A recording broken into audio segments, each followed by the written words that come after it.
Анагаахын шинжлэх ухааны үндэсний их сургуулийн дотор өвчнийг шинжилэн судлах танхимын 80 жил. Доторын анагаахын танхимуудын 80 жилийн түүхэн замнал.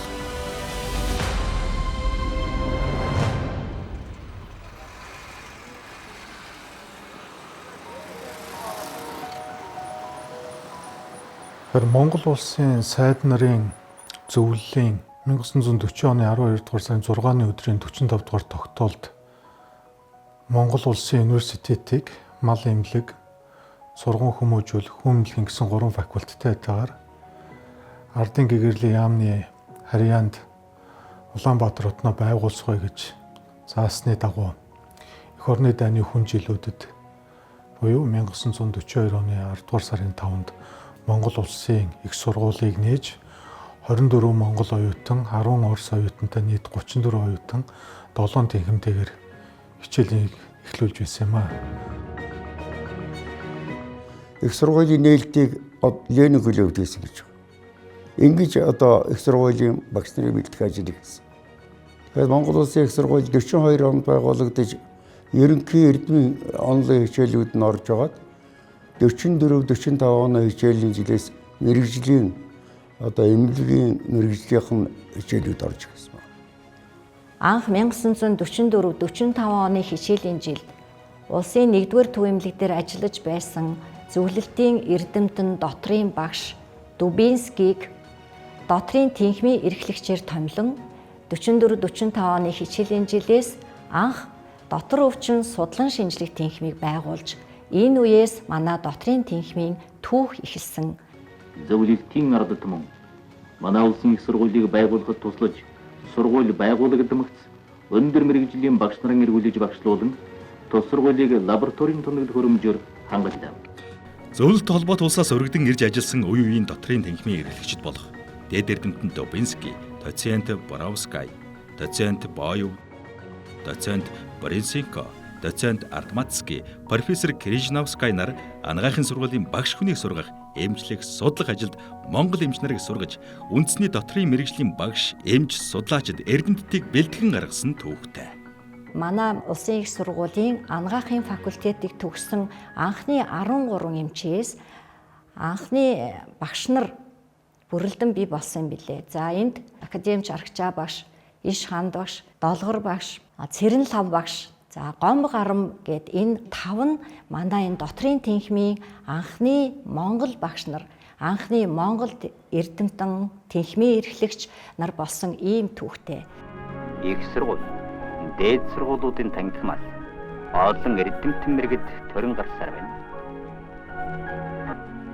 Хүний ам аварна гэдэг эмч хүнд хамгийн дээд баяр багтлын хэрэг байдаг. Сургуулийн дотрийн тэнхим бусад багшууд энэ эмнэлгүүдээр байрлахтай зэрэг эмнэлгийн хөгжилд их нөлөө үзүүлсэн.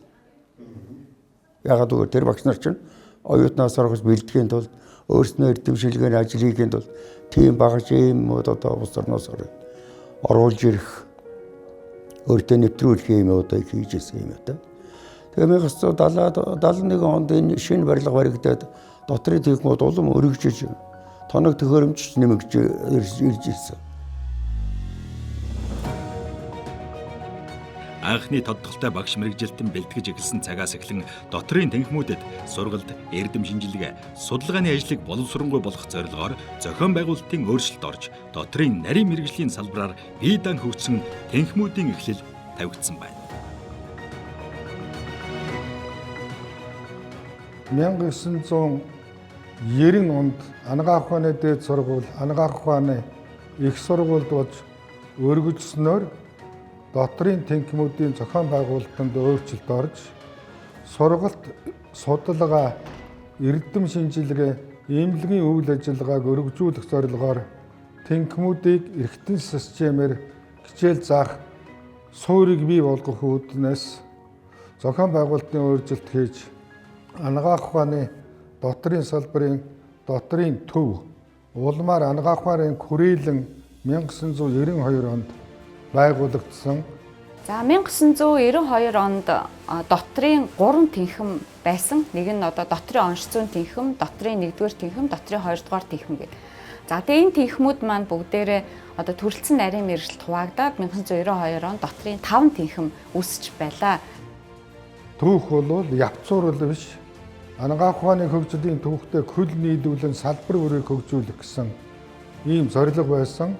Энэ зорилго амжилттай биелж одоо үр дүнд харагдж байгааг та бүхэн бэлэхнээ мэднэ. Монгол Улсын их сургуулийн анагаах ухааны факультетээс ихтэй өнөөдрийн анагаахын шинжлэх ухааны үндэсний их сургууль нь нэр бүтэц зохион байгуулалтын хувьд хэдэнтэй өөрчлөгдөж ирсэн альж цаг үед дотрийн өвчин судлалын тэнхмүүд мөн адил нийлж нэгдэх бие даан салах байдлаар нэлээдгүй олон удаа бүтцийн өөрчлөлтөд орж байсан хэдий ч үндсэн үйл ажиллагаа нь төгөлдөржиж эрдэмтэн багш эмч нар улам мэрэгшиж ирсэн төвөгтэй юм.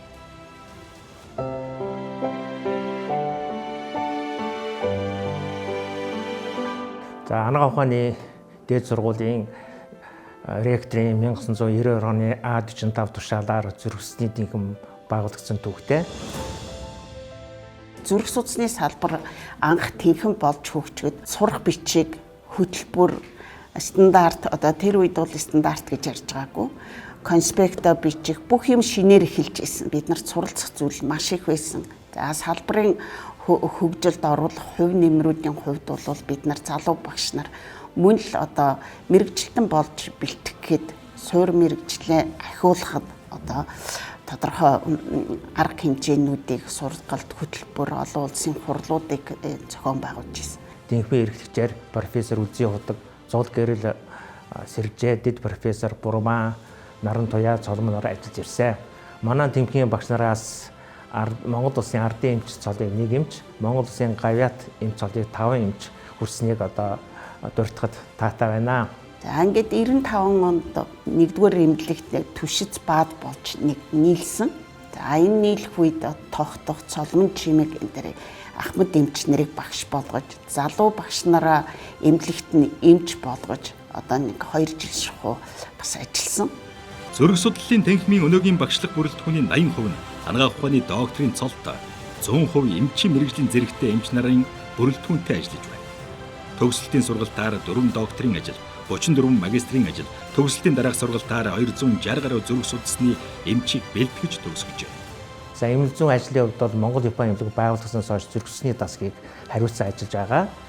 Манай тасаг маань нийтдээ зүрх судасны одоо 11 төрлийн тусмаж үйлчлэгээ үзүүлж байгаа. Цаашид одоо зүрх судасны төв болох зорилготой ажиллаж байна.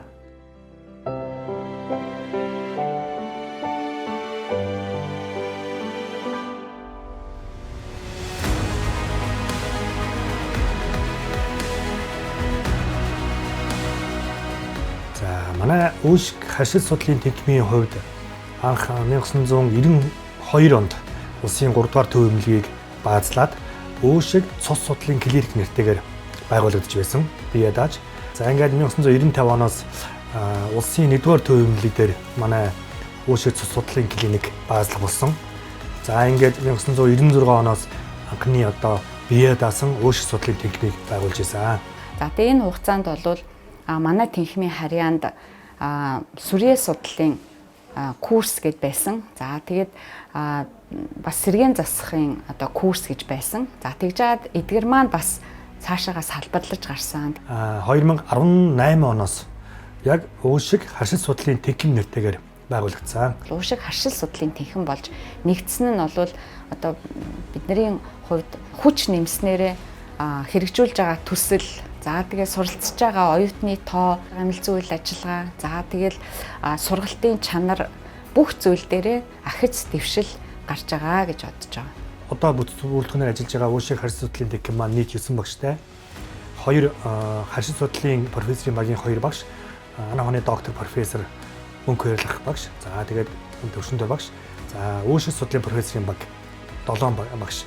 Нийт ингээд 9 багшийн бүрэлдэхүүнтэй ажиллаж байна.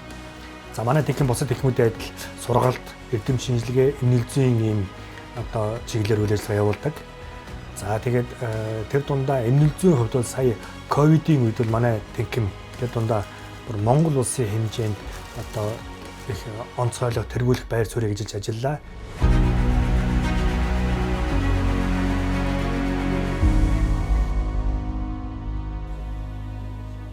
За сүүлийн үед манай Монгол улсын өөрчлөлтний дурангийн одоо онцлог амжилт бол маш их сайжирж байгаа.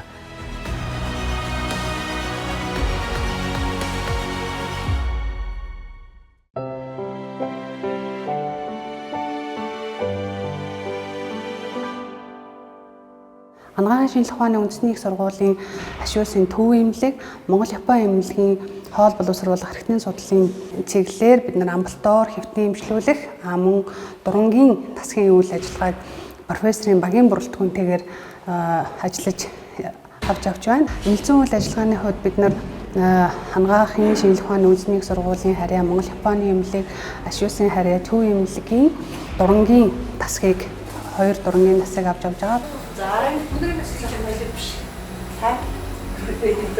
Агаараа энэ гар чинь ерөөсөө чинийхээс дандаа ирж шиг харж байгаа. Хоёр эсрэг тийшээ дандаа ирж эргүүлээд биш үү?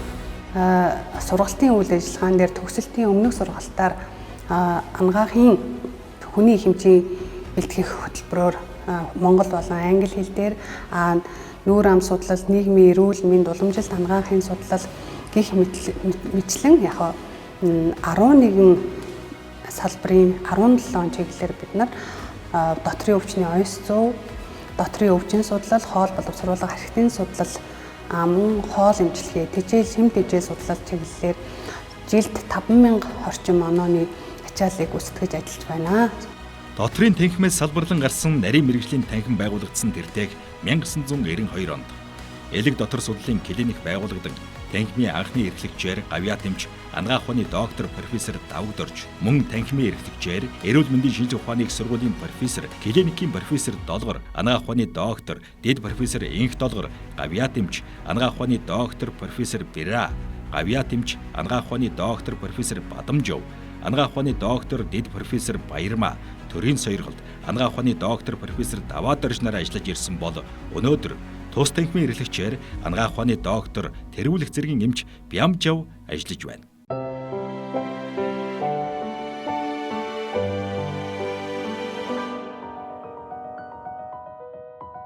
За 1990 оноос би анх энэ анагаах ухааны дээд сургууль байх үед нь бол багшаар сонгон шалгаруулалтаар орж исэн.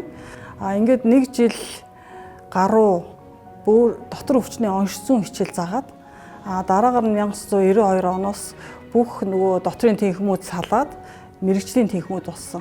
Тэгэхэд бол манай тэнхим анх бөөр судлал, бөөр дотоод шүүрэл судлалын тэнхим гээд манай багш гэлэг жамц багш тэнхимийн эрхлэгчээр нь эхэлчихсэн. Тэгээ 1995 онд бөөр судлалын тэнхим 1-р эмнэлгийн бөөр судлалын тасаг 2 нийлээд тэнхим тасгийн үйл ажиллагааг явуулсан байдаг. Тэгэхээр бол багш нар нь хичээл заагаад өвчтнөө үзээд, эмчнэр нь бас хичээл заагаад өвчтнөө үзээд ингэ явдаг байсан. Гэтэ энэ бүх хугацаанд бол одоо багш нар дандаа сургалтын үйл ажиллагаа явуулахын зэрэгцээ бол өвчтөн үздэг. Тэгээ голдуу үзэхдээ бол нэлээд хүнд өвчтнүүдийг энэ төр гардан авч үзэж зөвхөн 1-р эмнэлэг дээр ажиллахын зэрэгцээ бас 3-р эмнэлэг дээр ажиллана, 2-р эмнэлэг дээр ажиллана гэсэн ийм хуваарлалтай байдаг гэсэн. Одоо харин энэ Монгол-Японы эмнэлэг ашиглалтанд ороод одоо сургуулийн нэгдсэн эмнэлэг гэдээ бас тийм том эмнэлэг байгаа. Одоо ийм үйл ажиллагаа бол явуулж байгаараа бас их онцлогтой. Бөөр судлалын танхим үүсэн байгуулагдсан үеэсээ гадаад харилцаагаа өргөжүүлж, танхимын багш нар Австрали, Герман, Итали, Чех, Оросын холбооны улс, Хятад, Энэтхэг, Солонгос, Япон, Америк нэгдсэн улс, Канада зэрэг орнуудад урт богино хугацаагаар мэрэгжил дээшлүүлэх, туршлага судлахын зэрэгцээ, судалгааны ажил хийж эмнэлэг зүйн үйл ажиллагаатай холбоотой сэдвээр олон 10 доктор, магистрийн ажил амжилттай хамгаалсан байна. Тэрчлэн олон улсын бөөр судлалын нийгэмлэгт гишүүнээр хэлсэж, салбар хороодод ажиллаж, Аз намхан далайн бүсийн хэмжээний судалгаа, зөвлөмж боловсруулах олон улсын нэрт эрдэмтдэд оролцсон сургалт, семинар болон хот хөдөө, орон нутгийн эмч нарыг хамруулсан мэрэгжлийн сургалтыг явуулж тасралтгүй хөгжсөөр иржээ.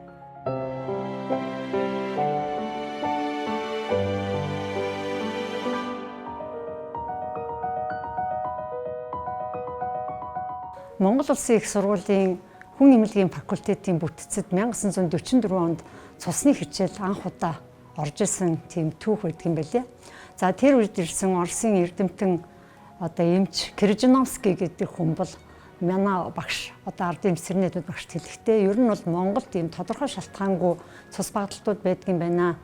Энэний учрыг олооч гэж. За ингээ багш маань 1964 онд Зөв толгойд улсад очиж Москвагийн 1-р институт дээр одоо Монгол жирэмсэн эмэгтэйчүүдийн дунд тохиолдох цусны эмгэгүүдийн онцлогын амжилтны сэдвээр докторийн зэрэг хамгаалж ирсэн байдаг. За 95 оноос цус судлалын тэнхим маань дотор шүрлийн тэнхимтэй нэгдсэн. 2009 онд цус судлалын тэнхим биеийн дан байгуулагдсан. За ингээ бид хэд дан гадагшаа сурч боловсрох ажлаар чиглүүлдэг. Тэгээ энэ хугацаанд бол манай оюун гэрэмч маань цусны тэнхмийг, цусны албыг авч явж за ингээ үүдлэр шийдвэрлэн суулгах технологиг Монгол улсдаа нэвтрүүлээд хамт олноороо 2023 онд төрийн шагналыг хүртсэн байгаа.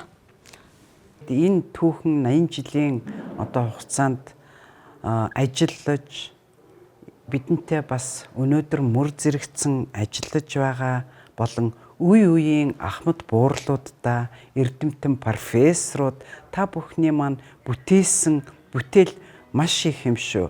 Монгол улсад дотрийн өвчин судлал, түүн дотроо цус судлалын шинжлэх ухааны хөгжилд Монгол улсын ардын эмч, эрүүлийг хамгаалахын гавьяат ажилтан Монголын анагаах ухааны академиг үүсгэн байгуулагчдын нэг профессор Цэрэн Надмидын оруулсан гавьяат зүтгэл томруунаар тэмдэглэгдэн үлдсэн. Учир Монголдон урд өмнө онцлогдож байгаагүй цусны болон дотрийн 20 гаруй өвчнийг анх оншилж, тэдгээрийн оншилгоо, эмчилгээний аргыг эмч, шавь нартаа зааж сургасан. Цус судлалын танхимын суурийг тавьсан гавьяатан юм. Өнөөдөр тус танхим анагаах ухааны доктор 4, анагаах ухааны магистр 1, профессор 1, дэд профессор 1, агалах багш 1, 2 багштай ажиллаж Монгол Японы эмнэлгийн цусны өвчний оншилгоо эмчилгээ, цус элбэлтийн үйл ажиллагааг хариуцсан эмнэлэг зүйн тусламж үйлчилгээг үзүүлж байна.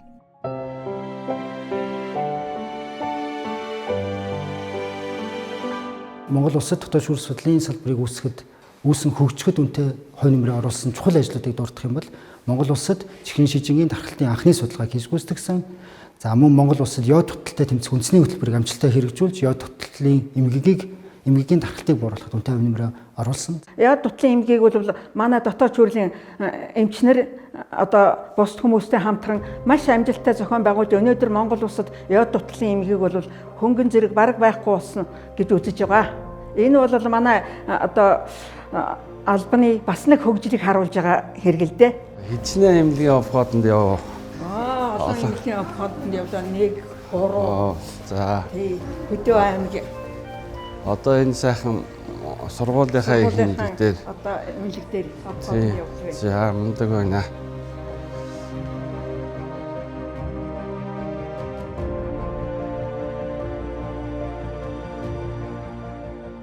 Олон улсын нэр хүндтэй сэтгүүлүүдэд тус танхимын багш нарын эрдэмшилгээний бүтээлэл тасралтгүй жилээс жилд тоон нэмэгцээр байгаа. Тухайлбал сүүлийн 2 жилийн хугацаанд бид 20 орчим Scopus бүртгэлтэй олон улсын сэтгүүлд өгүүлбэрүүд амжилттай хэвлүүлсэн байна.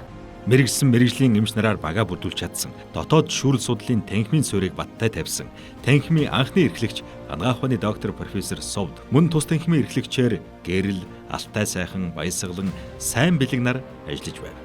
Одоогийн бүрэлдэхүүнд танхимын эрхлэгчээр анагаах ухааны доктор, дэд профессор Оюун Төгс, багшаар Алтай сайхан, Оюун бэлэг, Алтан цул, Анхлан, Нар хажид нар ажиллаж байна. Эмчнэрийн сургалт олон улсын эрдэм шинжилгээний хурлуудыг тасралтгүй зохион байгуулж ирсэн манлайлагч хамт олон 2024 онд 20-д орны 200 гаруй төлөөлөгчдийг оролцуулсан Аз төвийн чихрийн шижин судлалын холбооны 16 дугаар их хурлыг Монгол улсад амжилттай зохион байгуулж чадсан юм.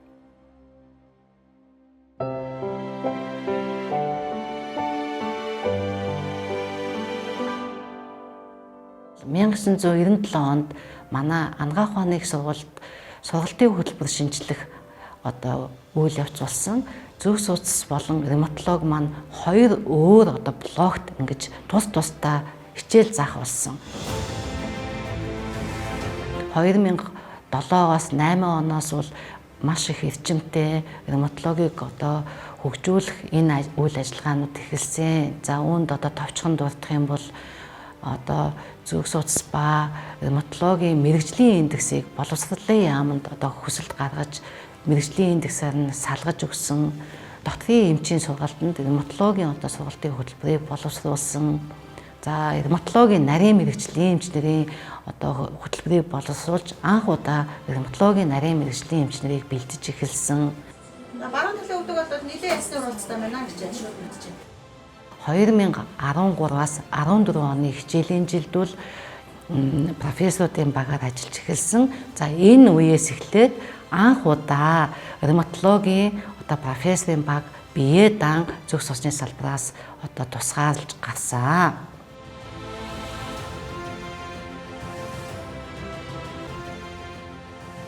Ревматологийн техникийг үүсгэн байгуулахад ганц бидний хүсэл эрмэлзэл хөдөлмөр зориулагдаагүй маш олон бусад техникүүдийн бусад эрдэмтэн доктор профессоруудын дэмжлэгтэйгээр энэ техник маань үүсгэн байгуулагдаж байгаа.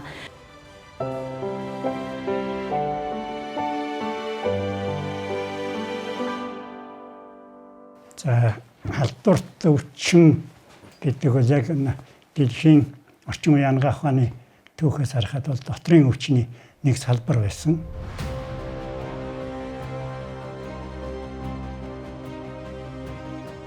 Бүгд найрамдах Монгол ард улсын сайд нарын зөвлөлийн 1947 оны 3 дугаар сарын 15-ны өдрийн 12 дугаар тогтоолоор Монгол улсад халдвартын больниц байгуулагдаж, улмаар мөн оны 7 дугаар сарын 1-ний өдрийн Монгол улсын их сургуулийн ректорын тушаалаар хүн эмнэлгийн факультетийн халдвартын тэнхимийг зөвлөлтийн мэргэжилтэн дэд эрдэмтэн Валентина Николаевна Черноваг томилсноор халдварт өвчин судлалын сургалтын үйл ажиллагаа хөгжиж идүүгээ 80 жилийг туулсан түүхтэй байна.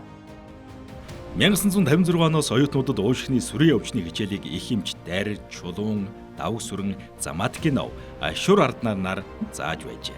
Харин 1973 оноос дотор өвчин судлалын танхимын багш Сүхбаатар, Баадрал, Бацрэдэн, Зогт, Ган Чимэг нар мөн халдварт өвчин судлалын танхимын багшаар оюун дэлгэр, Янжин Дулам, Долгор сүрэн нар сүрийн өвчний хичээлийг зааж байв. Хүн эмнэлгийн факультетийн анхны 13 төгсөгчийн нэг, сүрийн судлалын салбарын анхны эрдэмтэн Ом Гарам 1972 онд эрдмийн зэрэг хамгаалж байсан түүхтэй.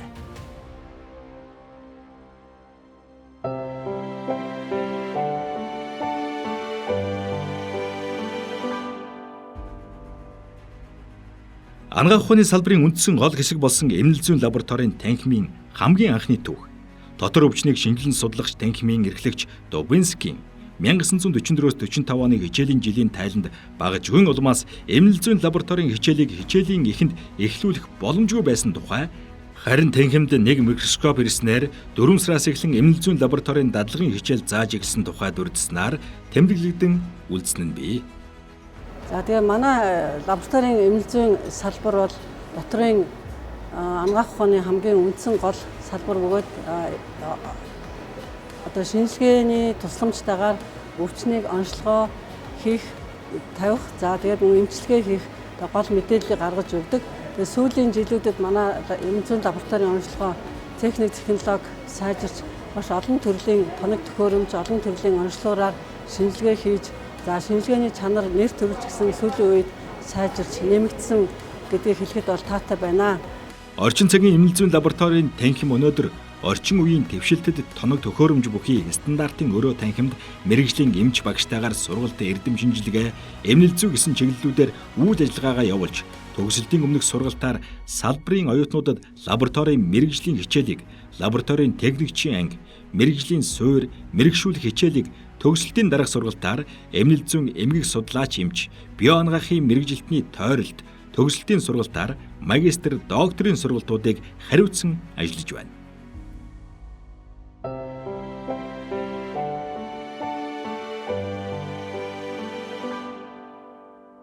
За манай тэнхимийн түүхээ даваад үзвэл 1945 онд дотор өвчин судлалын тэнхимийн харьяанд физик эмчилгээний 18 цагийн хичээлийг зааж эхэлснээр эхэлсэн гэж үздэг. За тухайн үед бол Оросын тухайн Зөвлбат улсын мэрэгжилтэнгүүд энэ хичээлийг заадаг байсан бөгөөд 1979 онд ЦИА үед багш физик эмчилгээ нөхөн сэргээх чиглэлээр анагаах ухааны сургуульд хичээл орж эхэлснээр энэ салбарын эрдэм шинжилгээ, судалгаа ажил одоо эхэлсэн гэж үздэг. За орчин цагийн сэргээн засгийн анагаах ухааны хувьд манай тэнхэн маань бол анх 2007 онд 2 хүний багшийн бүрэлдэхүүнтэйгээр за миний бие болон за анагаах ухааны доктор Батчимэг багш нарын бүрэлдэхүүнтэйгээр анх анагаах ухааны сургуулийн харьяанд байгуулагдж агаад за үйл ажиллагаагаа өргөтгөөд 2017 онд одоо анагаахын шилжүүлгийн үндэсний сургуулийн захирлын тушаалаар 4 багшийн бүрэлдэхүүнтэйгээр бол үйл ажиллагаагаа одоо өргөтгөн ажиллаж эхэлсэн байна. Тэгэхээр орчин цагийн сэргээн засгийн анагаах тусламж үйлчилгээ нь бол багаараа тусламж үйлчилгээ үзүүлдгээр онцлог болсон. Тэгэхээр манай сэргээн засгийн анагаах ухааны төв дээр за сэргээн засгийн 5 эмч болон хөдөлгөөн засалч 4, хөдөлмөр засалч 2 гэсэн одоо бүрэлдэхүүнтэйгээр бид нэ сэргээн засгийн тусламж үйлчилгээг одоо амжилттай үзүүлж байна.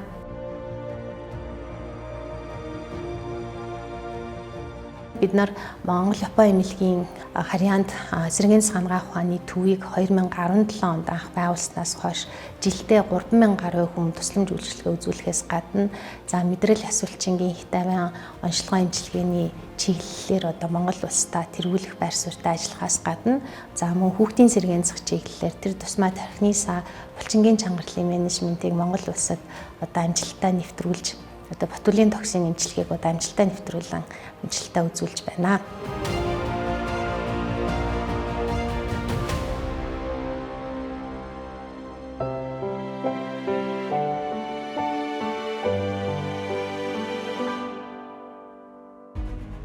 Дотрын танхимыг салбарлан хөгжиж бие даасан танхим бол эдгээр үйл ажиллагаа явуулж байгаа танхимуудын нэг нь бол радиологийн танхим юм. Радиологийн танхим буюу дүр сонжлогоог Хүн эмнэлгийн факультетад 1944 онд дотор өвчнийг шинжилэн судлах танхим байгуулагдсан цагаас эхлэн эрентгийн онцлогооны мэрэгжлийн хичээлийг зааж эхэлсэн төвтэй. Хожим 1992 онд радиолог эрентгийн онцлогооны бие даасан танхим үүсгэн байгуулсан ажлыг танхимын эрхлэгч Зэрэндаш багш Бүргэд Очир нар гаргасан бөгөөд 1992 оны 9-р сард анагаах ухааны их сургуулийн ректор Жамблын тушаалаар параклиникийн салбарыг үүсгэн байгуулж эрентгийн хит аваа цөмийн онш зүй, дурангийн оншилгоо лабораторийг багтаасан дүрс оншилгоо лабораторийн бие даасан танхим байгуулагдсан төвтэй. Танхимын анхны эрхлэгчээр Монгол улсын ардын нэмч, Монгол улсын хүний гавьяат нэмч, анагаах ухааны шинжилгээ ухааны доктор профессор Онхудай Томдогдон, багшаар Бүргэд Очир, Монгол улсын хүний гавьяат нэмч, анагаах ухааны доктор Бүрөвжөв, анагаах ухааны доктор профессор Сонин, Минд Баяр, анагаах ухааны доктор профессор Гончиг Сүрэн нар, харин лабораторийн салбарыг хариуцсан анагаах ухааны доктор профессор Наран танхимын туслах ажилтнаар санчин пэл ажиллаж байв. Харин анагаахын шинжилгээ ухааны үндэсний их сургуулийн захирлын тушаалаар 2017 оны 9-р сард анагаах ухааны сургуулийн дүрс онцлогооны танхимд совилхон сургуулийн дүрс онцлогоо эмнэлгийн тоног төхөөрөмжийн танхимыг нэгтгэн радиологийн танхим нэртэй болжээ. Өнөөдөр тус танхим хүний хэмжин хөтөлбөрийн радиологийн 4 багш, дүрс онцлогооны техникчийн хөтөлбөрийн 3, нийт 7 багштайгаар төгсөлтийн өмнөх, төгсөлтийн дараах сургалт, эрдэм шинжилгээ, эмнэл зүйн чиглэлүүдээр Монгол Японы эмнэлэг, төв эмнэлэг болон Монголын анагаах ухааны төв эмнэлгийн дүрс онцлогооны тасгуудад эмнэлгийн тоног төхөөрөмжийн албадад эмнэл зүй болон инженерийн мэргэжлийн үйл ажиллагааны тулгуур багна болон ажиллаж мэргэжлийн үйл ажиллагааг явуулж байна.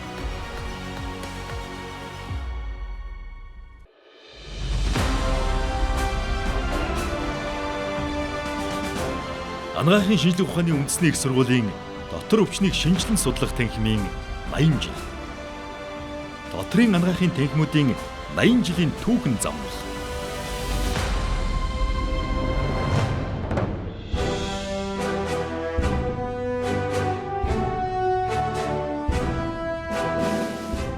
Аян жилийн тэртээ дотор өвчнийг шинжилэн судлах танхимын тулгын чулууг баттай тавилдсан эрдэмтэн багш нарын ачаар өнөөдөр англи хэл дээр хүний их эмч бэлтгэх хөтөлбөрийнхөө хүрээнд дэлхийн эмч нарыг Монголдоо бэлтгэж байна. Хөтөлбөрт хамрагдсан гадны орны оюутнуудын анхны төгсөлт 2025 оны хавар болно.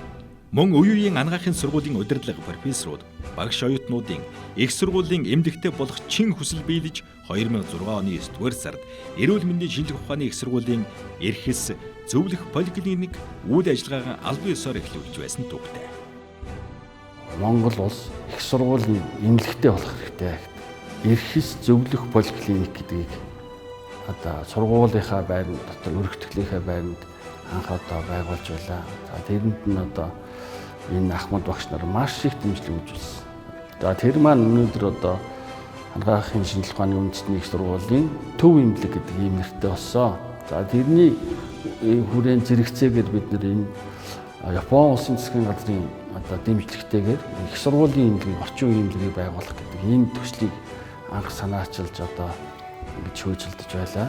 Анагаахын шинжилгээ ухааны үндэсний их сургуулийн Монгол Японы эмнэлэг их сургуулийн эмнэлэгтэй болсон. Монгол улсын анхны их сургуулийн эмнэлэг анагаахын шинжилгээ ухааны үндэсний их сургуулийн Монгол Японы эмнэлэг үе үеийн багш нарын маань мөрөөдөл байсан билээ. Энэхүү эмнэлэгт манай дотрийн тасгийн хамт олон маань нарийн мэргэжлийн лавлгаажлалын тусламж үйлчилгээг өндөр чанартайгаар олон улсын жишг стандартад хүрсэн хэлбэрээр ард түмдээ хүргэн ажиллаж байна. Анагаахын шинжилгээ ухааны үндэсний их сургууль дотор өвчнийг шинжилэн судлах танхим гэх энэ их айлын түүх чухамдаан Монголын орчин цагийн анагаахын түүх юм. Үргэлж дээшлэн дэвжиж өссөн хөгжиж ирсэн 80 жилийн түүхийг бүхлээр нь харуулна гэвэл нэгэн өдрийн наран үл гүйцэх биз. Эндээс л Монгол улсын дотрийн танхимын бүхий салаам учир салбарлан хөгжсөн. Анагаах ухааны ноён оргил дотрийн салбараар авгалсан эрдэмтэн мэргэд эрхэм багш суралцагч та бүхэнд салбар үүсэн хөгжсөний 80 жилийн ой мэндийг өргөн дэвшүүлье. За дотор өвчний шинжилэн судлах тэнхим үүсч байгуулагдсны түүхт 80 жилийн ой мэндийг дэвшүүлж та бүхэнд сургууль хүмүүжүүлэх эрдэм шинжилгээ эмнэлэг зүүн үйл ажиллагаанд нь өндөрөөс өндөрт амжилт хүсье. Анагаахын шинжилгээ ухааны үндэсний их сургуулийн ууган тэнхимийн нэг дотрийн өвчнийг шинжилэн судлах тэнхим үүсгэн байгуулагдсны түүхт 80 жилийн ог тохиолдуулан уг тэнхимийн үндэс урыг тавьсан үе үеийн эрдэмтэн багш профессорууд, одоо ажиллаж байгаа багш нар, эмч, судлаачид, оюутан залуус, ажилтан албан агч та бүхэндээ түүхт 80 жилийн баярын мэндийг өргөн дэвшүүлж аз жаргал, эрүүл энх хамгийн сайн сайхан бүхнийг хүсье өрөөё. Эрдэмийн алтан түлхүүр атуусаа эрүүл энхийн сармаа эмчийн хангар баттай өргөдсөн энэ яваа насараби ирхэм мачин маташгүй эцгийн